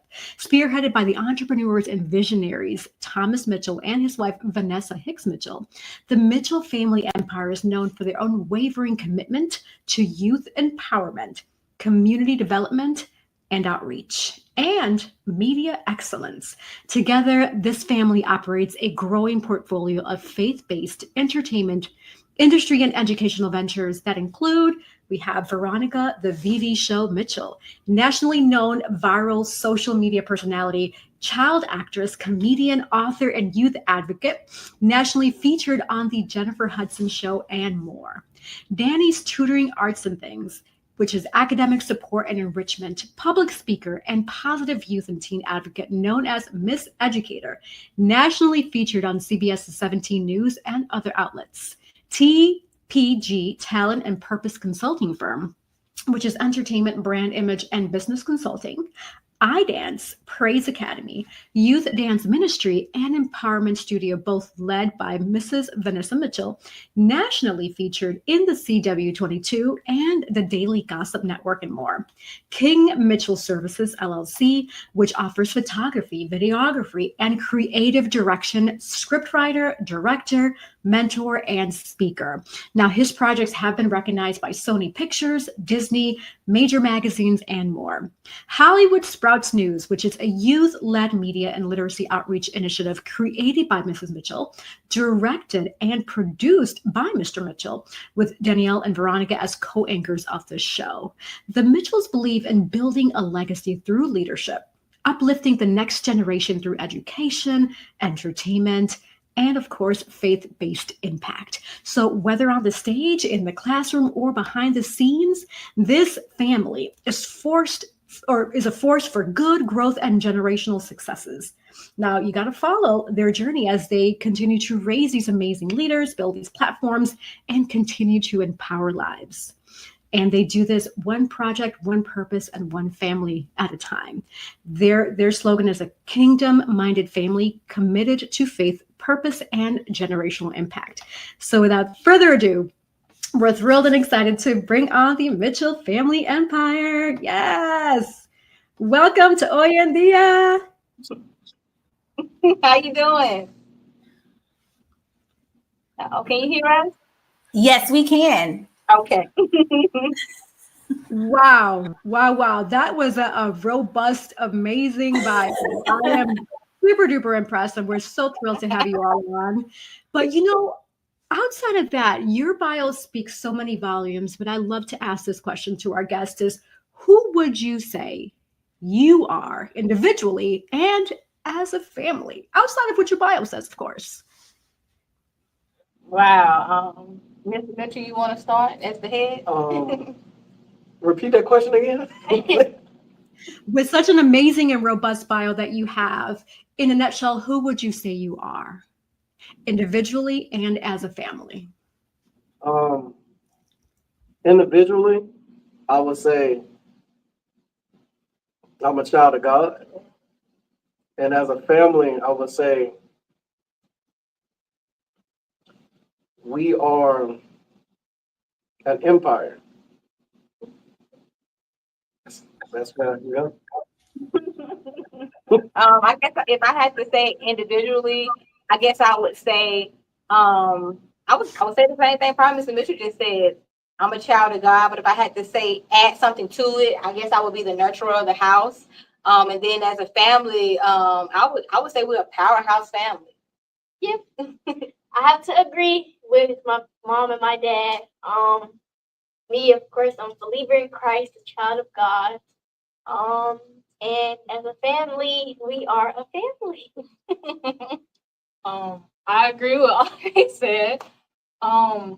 And I would just say, I'm just an educator to myself, but as a family, we're all loving. So we actually have a very special guest today that's going to talk about a topic that really impacts many families. And Cece and I are wearing the colors that represent the true, because I looked it up and I was like, what is the color that represents autism? And it's blue. I didn't know that. And so, hey. And so with that in mind, I just wanted to open the door to my co-hosts just to see what thoughts they have. Have you ever encountered or experienced someone who may have dealt with autism or have a child or sibling or a loved one that has autism? my son, my oldest, he's on the spectrum. So he was diagnosed with Asperger's. And when we found out, I didn't even know what Asperger's was, right? But you know, when a doc gives you a diagnosis, you're like, oh no, my baby, you know, and I'm like, I don't even know what it is, right? But I'm all, you know, emotional. And come to find out, his doctor was actually, she has Asperger's. Because so when I was so emotional with all my, you know, stuff that, you know, parents do, women do, she was just kind of looking at me with this straight face, kind of like, and I'm just like, what's wrong with this lady? Like, she should be coming to, you know, you have these, you know, these are the roles that we play, you know, doctor, patient, you know, the patient mom is distraught, right? Not the patient in this case, but, you know, and she was just kind of just weird. And she's a psychiatrist. And she, you know, so she's thriving. She has a husband, she has children, everything. And then as we begin to learn more about Asperger's and things of that nature, we had to learn how to parent differently, because, you know, discipline for him will look different, you know, for our other children. And also, right, just kind of knowing how his mind works. Right. That took a lot of getting used to and things of that nature. And once we learned that, it all clicked. It was like, oh, this why this isn't working. This why he's not getting, because it doesn't make sense until it makes sense. And then knowing about all the great people, you know, that has, you know, contributed to American culture and also universal cultures, because there's so many different people that we didn't even know that are inventors and scientists and doctors and all of these things, very prestigious individuals. And they too had Asperger's. And so he's very high functioning, can pretty much live a normal life. But what I learned, like, it doesn't make sense to them until it makes sense to them, if that makes sense. That was a lot of making sense, y'all. Okay. So I visited different sites. So we have autismsociety.org. We have National Autism Association.org, as well as autismspeaks.org. So those are different sites for those who need more information. But some facts that I found here with regards to data, because I love data and numbers speak to me, right? As of 2024, the prevalence of autism spectrum disorder, ASD, has shown notable trends. So children, approximately 1 in 36 children in the US have been identified with ASD, which is an increase from the previous rate of 1 in 44. That's interesting. Adults, an estimated 1 in 45 adults in the US have autism. Gender disparity, ASD is nearly 4 times more common among boys than among girls. Racial and ethnic groups. Autism prevalence varies among different racial and ethnic groups in the US.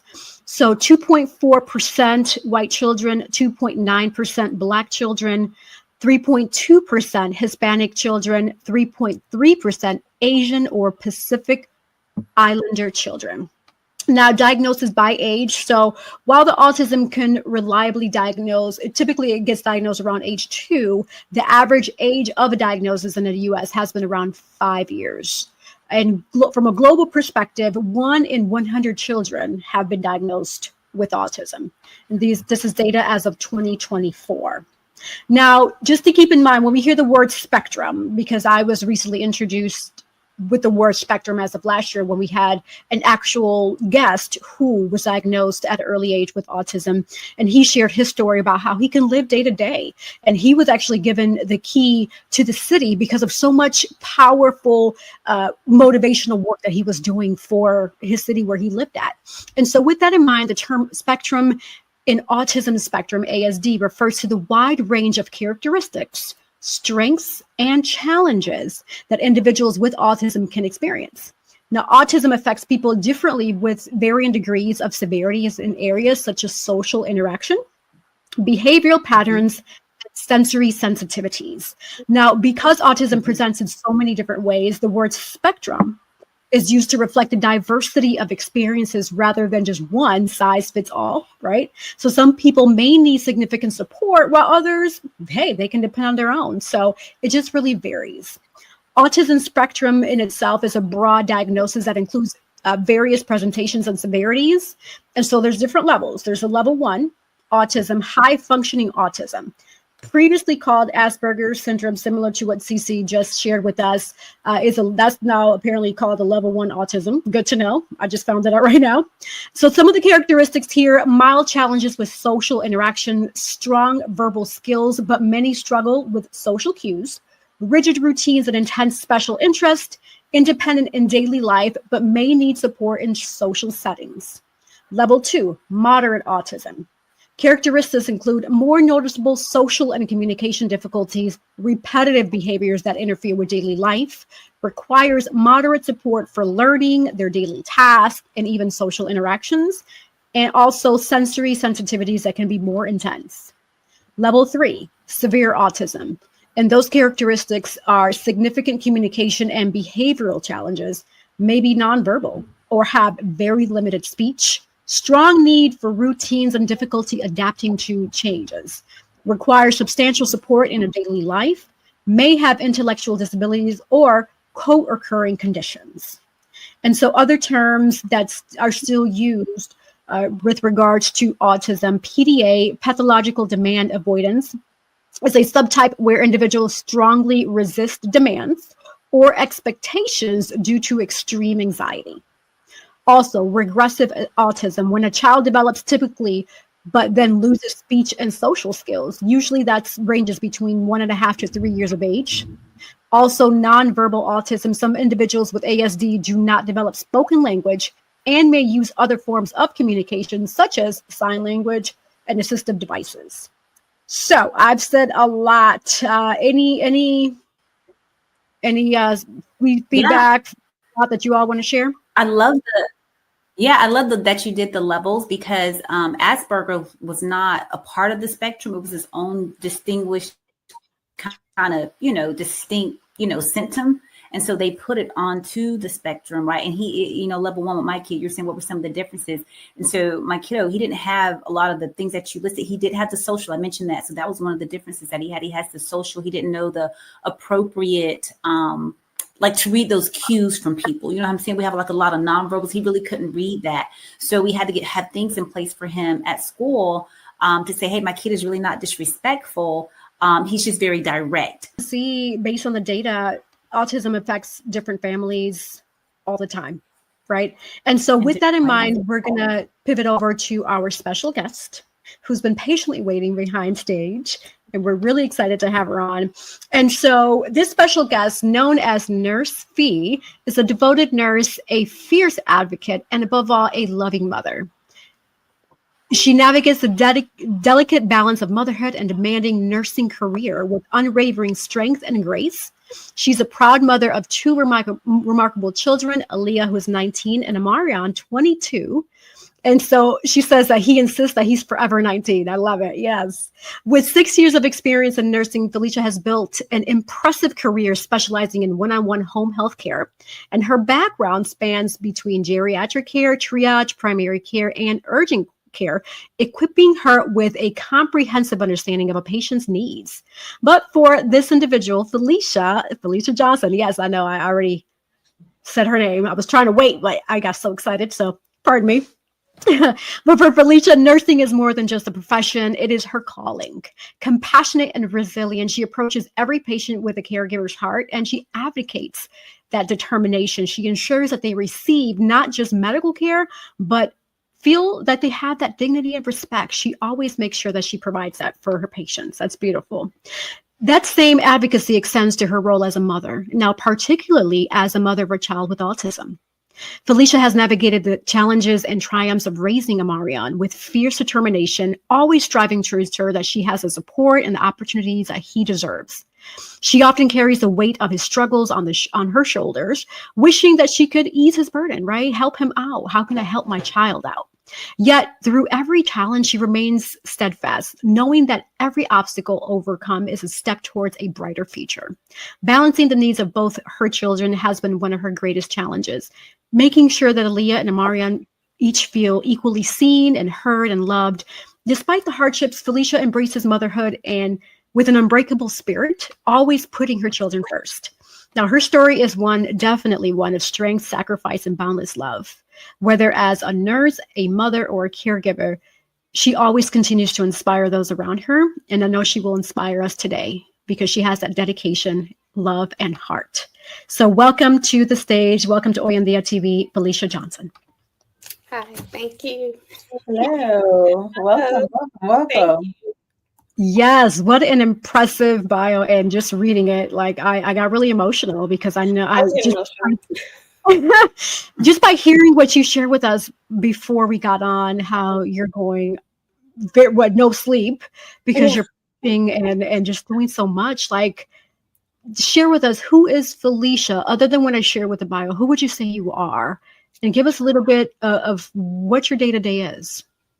I would have to say that I am a very compassionate person. I'm resilient. Some days I don't know how I make it other than the strength of the Lord. Like I said, today, haven't had any sleep since yesterday, and that might have only been about 3 hours. But day to day, it's hard to navigate life as being a mom first and then a nurse professionally because, sometimes I have to pick and choose, and my children will always come first.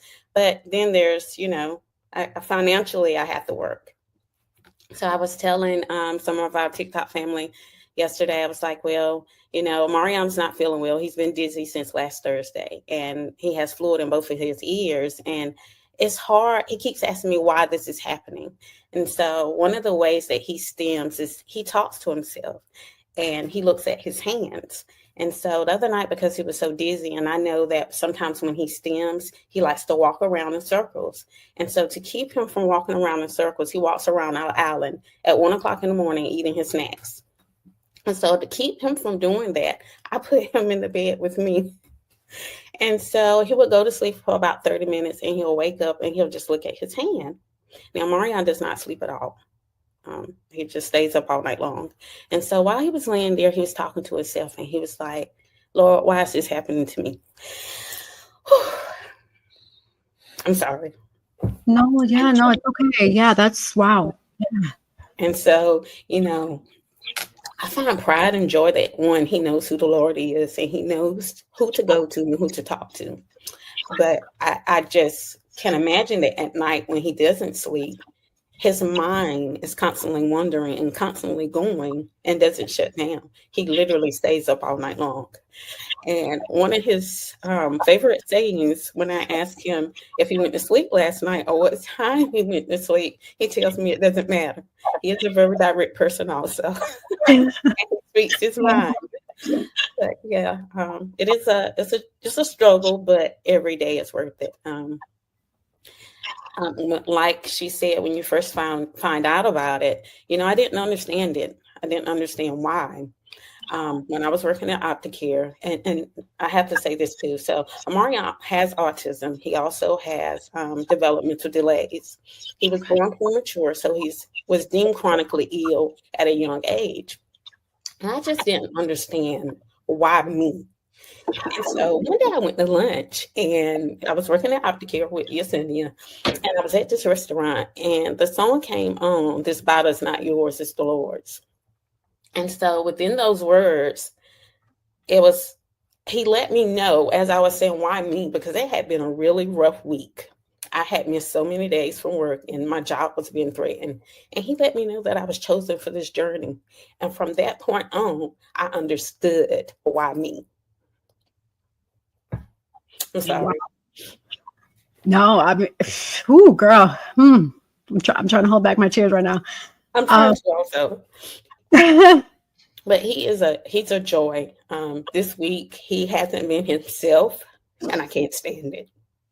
Because I'm used to him running through the house. He loves to run. I don't know why. But he'll just sprint through the house to go wherever he needs to go. And I'm used to him waking me up at 1 o'clock in the morning because he just has this rule of thumb. I eat my snacks at 1 o'clock. And so he gets up every night at 1 o'clock, and I'm his crop squeak. Crop squeaking this week.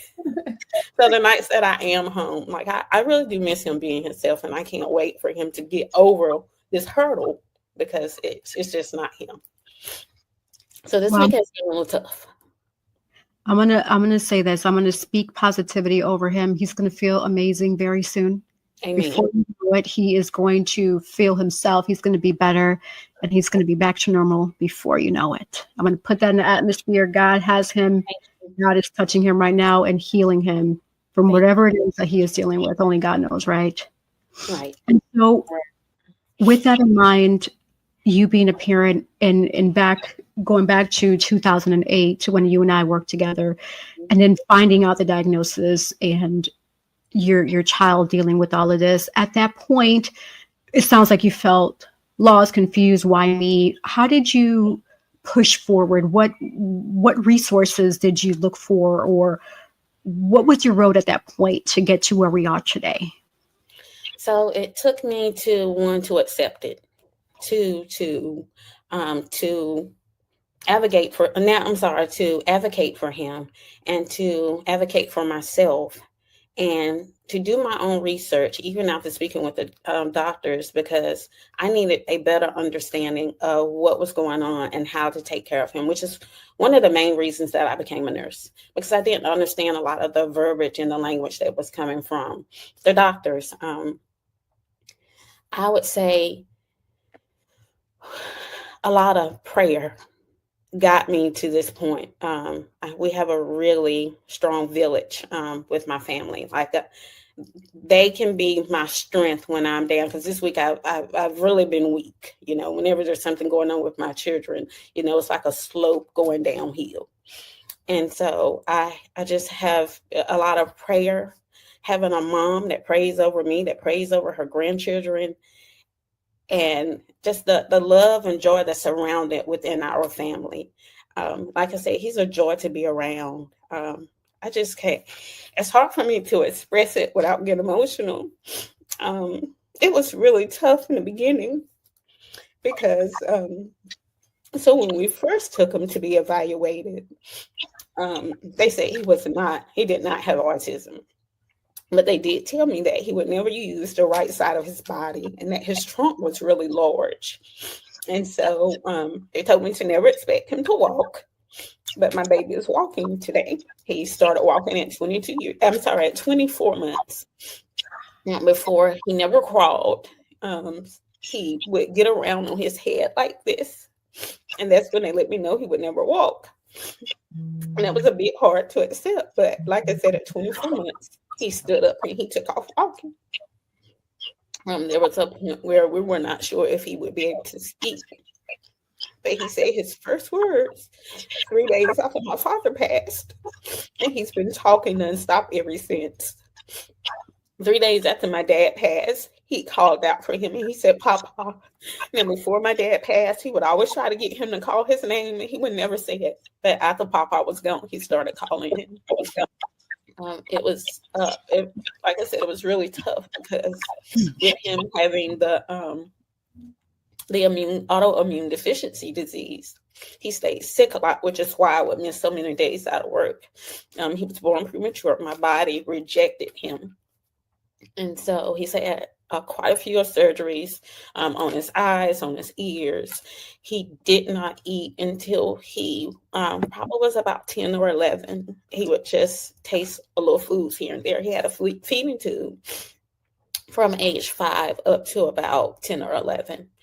And that was the most challenging, having a child that wouldn't eat. And he was already really small. At one point, he was so tiny that you could see his ribs sticking out of his body. And it was a struggle to get him to eat. And I just kept praying, Lord, give my son the desire to eat.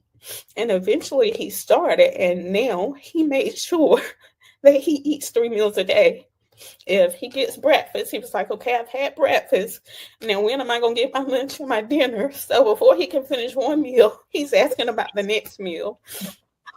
And so it's just a blessing to be where we are today.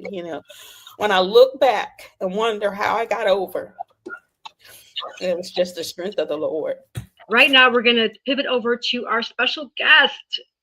We have some beauty pageant queens, beauty queens, yes. A powerful mother-daughter duo redefining what it truly means to be a queen, right? We're honored to welcome attorney Wanda Lugo and Tanisha Alanis, a mother and daughter who embody leadership, purpose, female empowerment, and community service at the highest level. So with attorney Wanda Lugo, a medical technology professional, educator, mother, and national director of Miss Petite Universe USA and Miss Tour Beauty USA, Wanda is a passionate advocate, an individual who redefined the meaning of what it means to be a queen, believing that true loyalty is not measured by height or physical appearance, but by impact, empathy, and commitment to the community. Under her leadership, her queens have earned multiple national and international titles, and she has been honored with Director of the Year 3 different times. Impressive, yes. Queen Tanisha Anali is an international queen, community advocate, and university student pursuing a degree in sustainable development, agroecology. Oh, that's okay. I'm gonna have to ask her what that is. Tanisha made history by becoming the first contestant to win both the Teen and Miss Petite Universe international titles. Her advocacy focuses on mental health, kindness, and environmental protection, and also breaking gender stereotypes, empowering young girls to believe in their potential both on and off the stage. So know that in this episode, we're going to discuss female empowerment, mother-daughter bond as a foundation for success, purpose-driven pageantry, leadership, community impact, and breaking barriers, and overall how to cultivate queens with values and social consciousness. So stay right there because we're going to bring them on right now. Without further ado, welcome Hoy En Día TV, Tanisha Anales, and attorney Wanda Lugo. Bienvenidas. Hi. How are you? Muy bien. I'm good. How are you? Great. Doing good. Very excited Yeah. to be here. Yes. Well, we are thrilled to have you. So I know I said a lot in very impressive bios. In a nutshell, who do you say you are? You can take turns going, but in a nutshell, when you have to explain, like, hey, this is who I am. Who do you say you are? ¿Quién tú dices que tú eres? I would say that I am a very passionate and hard worker. I always strive for my dreams and I don't let obstacles detain me. But most of all, I describe myself as someone who's very committed to her community. I believe that's something that very much defines me is my passions for connecting with my community and being able to advocate for my passions through my community. Ransom Ridge Assisted Living Center, I volunteer there a lot. I teach a lot about kindness and environmental protection. And I also go on a lot of awareness walks. So you could always see me doing different things for my community. And yeah, I think that's kind of what I would describe myself as, a very hard worker and a very hard, dedicated person to our community. Awesome. Thank you. How about you, Wanda? ¿Quién tú dices que tú eres? La persona que eres. Well, when I have to describe me, it's kind of hard when you have to talk about you, right? That's something that I always say to my queens. That is the hard part.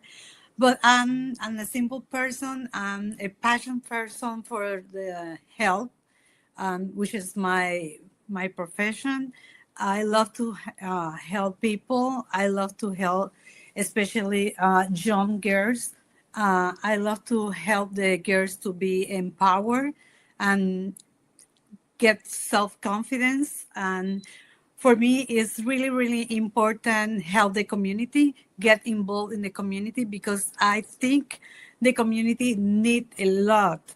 And you can do a lot of things no matter what it is, big or it is small, but you can contribute to do a lot.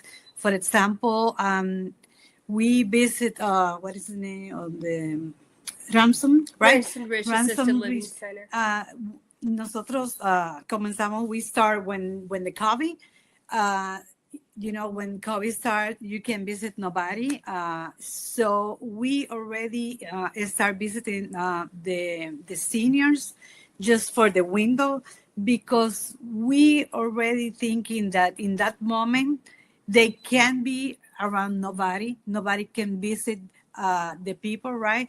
So we was talking about what we can do, because I think in my opinion, they need a lot. They need, no matter that, the most of them sometimes they don't have family, they don't have nobody. So we talk and say, okay, let's go and do something, and we start doing cardboards with a lot of message and everything.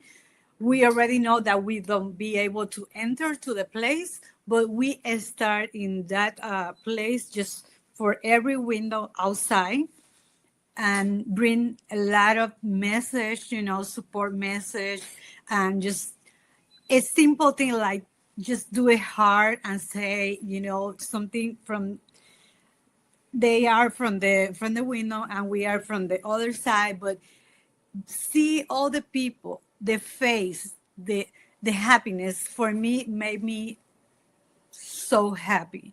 Just for me, make the people happy is the most important thing that I can do. Be involved in all the community, like working for the cancer, working for, is everything that we can do. For me, made me so happy, and that is something that I try to involve my kids and my family, because it's something that I have passion about. That help the people, help the young girls, instead of being in the cell phone just doing nothing. And I believe that we can do a lot. We can do a lot. Trying to the girls right now. I know it's a lot of girls with a lot of health problems, and that is the thing that we have to do, trying to get the girls and all the community get involved. And I think, in my opinion, that is a little bit that we can do to help the mental health right now, because it's something that is really, really impact in our society right now. Happy holidays, season greetings, Feliz Navidad. Yes, we are here. It is the time to be jolly, right? We're blessed. We are favored. We have health. We can walk. We can talk. We're blessed, right? So gratitude and praise and happy holidays to you and your family. Thank you for tuning in and for being here with us today. We have an amazing show, as per usual, right? I'm going to bring on my amazing co-host, Dr. Cece, the Actionist. Welcome, Cece. Yes. Hey, Hola, hey, hola. hey. Hello, hello. Feliz Navidad. I like that. I love your outfit. I love all the, that's super cute. I like it. Festive. So, fun fact about this here, I have a thing for capes. And so last year for a photo shoot, it was like a holiday themed photo shoot. And I'm like, I want to be creative. I want to be different. Let me stand out. And voila, God downloaded this design here. So you should, in the back, you see the little candy canes and Okay. yeah, so it's like Yes. in the back. So in the back you can't really see it, but overall, that's one of those things where it's like I just got creative and God gave me the idea, and I'm like, hey, let me execute, and this is what turned out. So I appreciate it. Thank you. Yes, I love it. And the fact that you made it and you did it, that makes it even more special. So that's super cool. I found some interesting information about the holiday season in just different parts of the world and how different cultures celebrate, right? Whether it be about connecting, showing gratitude, giving from the heart. And so you may know this, but it was fun for me to read in because I like those fun facts type of thing, right? So apparently in Mexico and parts of Latin America, families celebrate what's called Las Pasadas, reenacting Mary and Joseph's journey, followed by food, music, and togetherness. And in Germany, Christmas markets fill town squares with lights and handmade gifts, warm drinks, centering community and tradition. During Hanukkah, families gather to light the menorah, I believe that's how you say it, on resilience and celebrate miracles and perseverance. Kwanzaa focuses on unity, purpose, and collective responsibilities throughout the 7 guiding principles. Diwali, the festival of lights, which I love lights, are so pretty, celebrates the triumph of light over darkness, knowledge over ignorance, and hope over despair. That's different. And also in mi cultura de Puerto Rico, right? The holiday season, believe it or not, is called La Navidad. But guess what? It's one of the longest and most festive in the world because it starts in late November and it stretches all the way through January. So can you imagine having off from PTO from like late November all the way through mid January? Like, whew, that's a lot. That's having fun there. So one of the most beloved traditions is what's called La Paranda, where friends and families surprise loved ones very late at night with music and singing traditional songs, laughing, celebrating, just turning strangers into family and homes into joyful gatherings. And then obviously they have the delicious food and the coquito. And so it's overall fun, lots of fun. What are your thoughts about that? Wow, I didn't know that it stretched so far out. Like, I didn't know that. I just learned so much just in these few little minutes that we're on. That's like super cool. And that's like super sweet. And then the fact that, people are, they're not making it all about like gifts and stuff like that, but like, singing and, making, like you said, like, just connecting families and strangers and all that. That's really kind of cool. All right, so talking about goals, the new year is knocking right around the corner. Make that your goal. Reach out to Dr. Ceandrea, the Actionist. She can help you find your purpose. Whatever it is that you need to do, she will help guide you. Trust, you're going to be in good hands, right? And also, we're going to pivot over because we have a special guest that I'm excited to bring on. And this was a connection through Dr. CC. So thank you for this amazing connection. Our special guest, wow, very, very I will call her powerhouse for sure. So today I'm honored to introduce Dr. Ceandrea Swink, originally from Oklahoma and now St. Petersburg, Florida.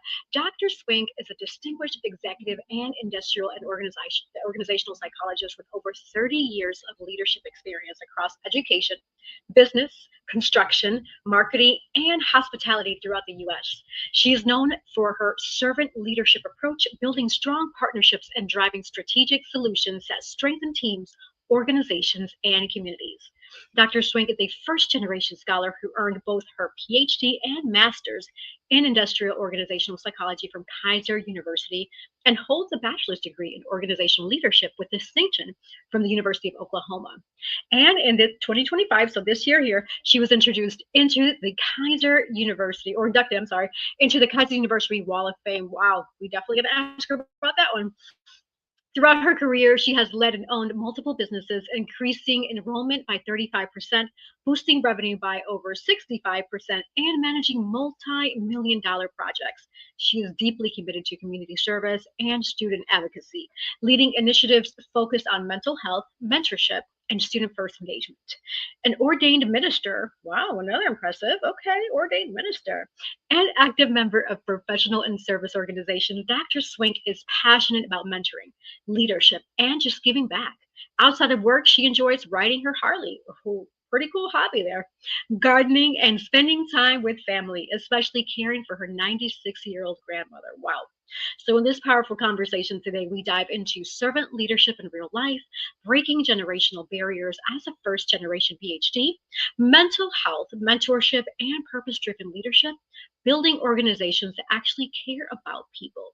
So please join me. Without further ado, we are welcome and excited to bring on Dr. Ceandrea Swink. Welcome to Hoy En Día TV.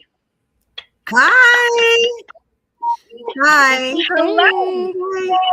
Oh, it's so exciting. Yes. Yes. And my eyes are open now. Like I've had a little bit of a sleep deprivation there. So yeah, I'm excited. Merry Christmas, happy holidays, and all the celebrations. An amazing bio, like wow, very impressive.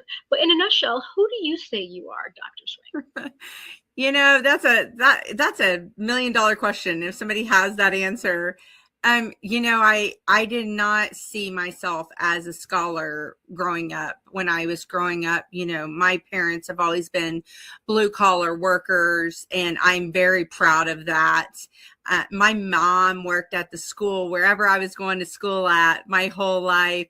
I remember when I was a kid, my mom was a custodian, and my fondest memories, and I know this sounds crazy, but she's like, we got to go in and we got to clean the toilets. That's just what we have to do. This is mom's job. And the sooner I get this done after school, the sooner we go home. And so I take on that blue collar, you know, mindset with a, you know, and still get that scholarly brain going at the same time. So for me, I'm just me, you know, I know everybody asks me that, right? Like, who are you? Right. And I'm a multitude of things. I am comprised of many things. I have many interests. There's days that I like to sit and read a book. There's days that I want to sit and watch movies all day, just like anybody else. And then there's days, more so than not, that I want to be actionable. And I think that that's a big makeup of me, is that action. And that is, you know, changing the world. And how do I do that? And that's kind of where I'm at right now, is what is my greatest passion? What do I want to, you know, step into in this next chapter of my life? Since it was just last Friday that I was confirmed. So it's been a little bit of exciting weekend. Thank you. Thank you. And Ceandrea is right there with me, and I love her. She's been a classmate of mine, and a friend and sister. But, you know, I think it's important for us to not forget, you know, where we came from. And that's the one thing I don't forget that I came off a farm in Oklahoma. And, you know, it probably wasn't anything special to anybody else. But it's special to me. It's special. My parents are special. My grandmother is special. She just made history a month ago. So, you know, I'm made up of a lot of things, and I have a lot of interest and now a lot of knowledge that I want to just put out there into the world and make great things happen. Yes. And these two, I always got to give them a shout out because they're just two amazing co-hosts. They help keep me balanced, right? Because they think of questions that I don't think about. And hey, I heard you say, good question. I'm like, yes, good question. I love it. Yes. Because these are questions that people want to know. We want to know. That's what Hoy En Día is to positively motivate, educate, inspire, enlighten, and entertain. You know, I think we're a little funny here and there. I think we're funny actually all the time. Anyway, each and every episode, and that's what we are here to do, because we want you to be engaged and live a happy, healthy, positive life. And I get it. Life is not always positive and peachy, but it's all about what you make of it. Mind over matter, right? Amen. Life in, how do you get those lemons and squeeze it and turn into some juicy, tasty lemon juice? Got some sugar in there, make it nice and sweet. You know, gotta be creative, right? That's what life's all about. Awesome. So we're going to transition over to our last minute words. This is an opportunity for you to share with the audience, the viewers, the listeners, how they can find you, follow you, any upcoming projects, if there's opportunity for community service that people would like to volunteer, anything that you can think of. If you have a quote, a final closing paragraph, etc. And so you get a glimpse of how that would look. I'm going to have Dr. Ceandrea start us first. Then we'll have you, Alicia, go second, Nadine third, and I'll close out with the remaining of our sponsors. Absolutely. So, hey, I'm your girl, Ceandrea, the Actionist with Inspire for Purpose and Girls with the Gigs, getting you clear about your fears so you can move forward, right? You can check me out at www.girlswithgigs.com or inspireforpurpose.com. I have something new that I want to say to you all today, and I had to put it up here on my other screen just so that I get it right, okay? I'm slated to speak at my alma mater now, just my alma mater back in July because I graduated, woohoo, so it's all nice, right?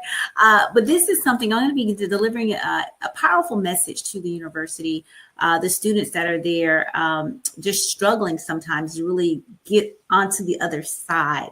And so I want to share with them, as well as I want to share with you today, is refuse to live beneath your potential, right? Mm-hmm. Challenge every person out there, refuse to live beneath your potential, right? Refuse to let fear, failure, or fatigue define your finish line, right? Because on the other side of everything, that testimony that you're going to have later is going to say, hey, I didn't quit when it was hard. It's simply going to say that I conquered when it mattered the most. As I love to say, love and light and inspire for purpose. My favorite scripture is Jeremiah 29:11. It was given to me by my beloved father-in-law, because he said God knows the plans that he has for you, and he created you for a reason. So, and I also had asked God to let me walk in my purpose, on purpose, for a purpose, and with a purpose. And I believe that's where he has brought me, that I am walking in the purpose and the plans that he has for me. I don't know where he's taking me next, but while I'm here to do his job, and whatever he puts on my heart to do and directs me to do. For those of us in Cobb County or anybody please consider going on to Live Safe Resources website. The holidays are coming up. Make a donation. Help some of these families be able to feed their children, feed their families. Must Ministries, we have people that are furloughed, that are homeless, the working poor. They all need, if you have even $5, $25, grocery store gift cards, please consider donating. Coats for coach drives, can drives, however you can. No donation is too small. No contribution is too small. Consider your fellow man in the holidays that are coming up and how those parents that are not able to provide feel. It's not about the gift. It's about the giving from your heart. And just know that you would want someone else to help you if you were in need. So with that, I just say wherever you can be a piece in a greater puzzle, please do so. You know, it's not about us. God blesses us to bless other people. And I am grateful to be here tonight. And thank you. Wow, wow, wow. So amazing. You ladies are wonderful. I have to follow that. But anyway, as you guys know, my name is Nadean Barton. Nadia B _1202. You can find me on Instagram, Nadine the author. You know, if you want to be inspired and if you want to get my books, you could go to NadineBarton.com. Like Cece always say, sometimes you have to use your pain to position your purpose. And that's what I did when I became an author. So another thing, I just lost my train of thought. I'm sorry. Yeah, so basically, my quote that I have, life is 10% of what happened to you and 90% of how you react. So sometimes people will purposely try to push your buttons, sit and talk and try to, even perfect example throughout this whole ordeal with Jamaica and all this stuff. And my heart goes out to Jamaica. And you know, as you guys know, that's my country. And I was just tired of crying every time I open one of the posts, whether it's on TikTok or Facebook, and I see a video. I just get so emotional, you know. My family, they're still out of power. I'm just grateful that, you know, I didn't lose anyone in that sense. But, you know, I'm just grateful for that. But I was going to say before that, people are just, there are a lot of people out there, even in this chaos, are just internet bullies. They want to come for you for no reason. So back to my quote, life is 10% of what happens to you and 90% how you react. Sometimes I have to tell people, hey, I'm too old to be arguing with grown adults on the internet. So take that somewhere else. And that's why they created the block button. So yeah, have a blessed day and a blessed holidays. Yeah, I'm sure we'll be back on before Thanksgiving. Absolutely. Thank you. Thank you. 3. Wow. We are actually going to go on another quick commercial break before I say my last minute words. So don't go anywhere. We will be right back with Hoy En Día TV. Sponsored by Collective Wear. Available at www.yesserodriguez.com/shop and myrod-enterprise.com/shop.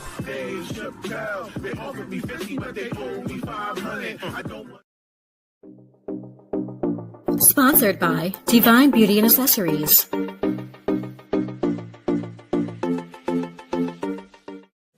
Watch Hoy En Día TV, Thursday, 7:30 p.m. All right. And for those who want to be sponsors on Hoy En Día TV, we welcome you with open arms. Simply email the email scrolling at the bottom of this page view, hoyendiatv@gmail.com. You can also catch past episodes of Hoy En Día TV.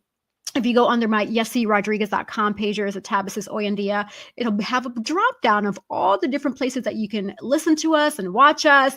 Because trust me, we have a lot of juicy topics and conversation, food for thought that you don't want to miss. Whether you're at the gym, if you're cooking, if you're cleaning, if you're walking around the neighborhood, grocery store, etc. Tune into Hoy En Día TV. Trust me, you will get some food for thought, inspired for purpose, the whole shebang, because that's what we're here. We're here to positively motivate, inspire, enlighten, educate, and entertain you, the viewer and listener, with each and every episode. For those who want to know more about who I am, Yesse Rodriguez, I'll make it easy for you. Just go on Google or Safari, Internet Explorer, and type in Yesse Rodriguez. I'll pull right up.